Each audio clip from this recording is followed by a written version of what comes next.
Bonjour Camille et bonjour à tous. Nous voici arrivés à la quatrième et dernière étape de la construction d'un système de pilotage et de reporting opérationnel. Il s'agit maintenant de diffuser l'information que nous avons mise en forme à l'étape 3. Alors à ce stade, il y a un certain nombre de questions auxquelles il faut répondre. À qui diffuser ? Ça on l'a dit depuis qu'on vous parle. L'objectif c'est de donner de l'information aux responsables opérationnels. Dans quel délai ? C'est une banalité de dire le plus court sera le mieux. Et il reste enfin la question du support. On pourrait dire, est-ce qu'on peut faire mieux que l'habituel PowerPoint envoyé par mail ? Voilà. Alors Camille, face à ces questions, que peut nous proposer la plateforme Toucan2Co ? Bonjour à tous.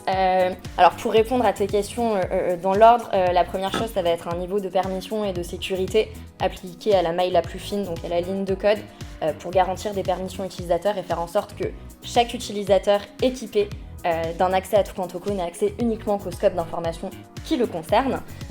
Ces mêmes utilisateurs que l'on pourra notifier d'un nouvel indicateur produit dans le reporting, de données rafraîchies ou d'une information particulière. Et dès lors qu'il s'agit de la diffusion, Toucan2Co va être très fort car on ne va pas avoir besoin de reconstruire ce qui a été créé dans le rapport initial par le contrôleur de gestion pour le diffuser en multi-support. Je m'explique. Toucan2Co dispose nativement et sur chaque écran de fonctionnalités pour envoyer directement la page que je visualise par PDF, par mail. Sur les écrans dans les chapitres, je pourrais même choisir de les annoter. Je vais également pouvoir utiliser une fonctionnalité qui va me permettre de créer un rapport, de le figer et d'en programmer l'envoi. Tous les derniers vendredis du mois, je choisis d'envoyer ce rapport à mon comité exécutif ou de direction. Et enfin, et bien évidemment, la fonctionnalité permettant d'avoir accès à Toucan2Co en multi-support, et ce, sans maintenance ou sans mise à jour spécifique, va permettre à des interlocuteurs qui n'ont que très peu de temps à consacrer à l'information, mais qui en ont besoin effectivement pour se piloter et prendre des décisions, telles que des comités exécutifs ou de direction dont je parlais précédemment. Ces personnes-là vont pouvoir avoir accès à Toucan2Co directement sur leur smartphone ou sur leur tablette tous les jours pour se piloter et prendre la meilleure décision qui soit. Voilà, écoute, merci.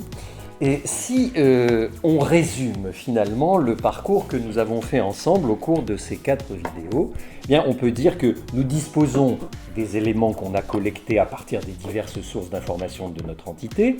Nous avons réalisé des calculs, des analyses, des consolidations. Nous avons ordonné ces résultats et nous les avons commentés. Et enfin, nous les mettons à la disposition des responsables opérationnels selon les profils. Et au passage, quels bénéfices en tire-t-on ? C'est assez simple à exprimer. Il y a 2 bénéfices principaux. On a supprimé l'essentiel des tâches manuelles du contrôleur et le contrôleur dispose d'un outil souple et fiable qui démultiplie l'impact de sa fonction à travers l'entreprise. Nous espérons avoir été clair et au moins avoir éclairé votre réflexion sur ce sujet qui est assez enthousiasmant, je dirais. Et bien sûr, nous sommes à votre disposition pour poursuivre l'échange avec vous.